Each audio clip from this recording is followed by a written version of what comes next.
Why do you think it is sort of bubbled up? I mean, we're hearing more and more about mindfulness these days. I think it's partly because there's no contemplative times that are built in our day as they used to be. Like when I was a kid, my dad came home at 5. I don't remember him getting work calls or needing to check his email. We didn't have email.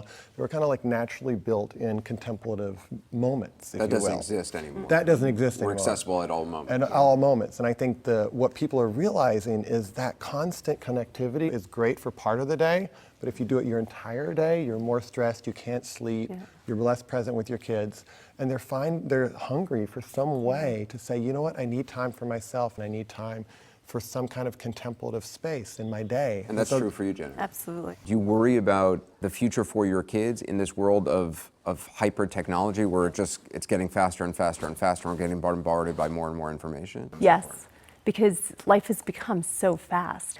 So this has created a space for me to slow down and almost create balance in my life.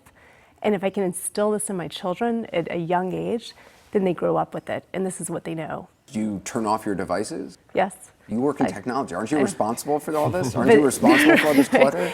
Working Monday through Friday, I'm often back online at night after I put my children to bed. So those few moments that I have with my children, I want to be completely 100% focused on that time with them. And so I put my technology away. You're both scientists. Was it important for you as a scientist to know that there is real scientific value in Absolutely. this? Well, we know based on the research. The best research is for its effectiveness in depression. Mindfulness-based cognitive therapy, which was adapted from the mindfulness-based stress reduction that John developed at UMass 30 years ago, has been shown to be as effective as medication for preventing relapse of depression. As effective as medication? Yes. Why do you think it helps with depression? So that's where you learn to use the ability to train the attention to focus on what's going on with your mood and your reactivity to situations.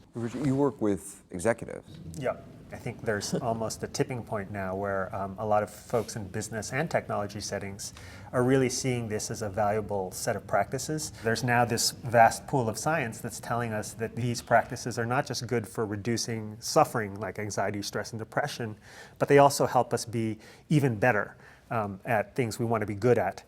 So they enhance clarity, focus, insight, which leads to innovation, for example.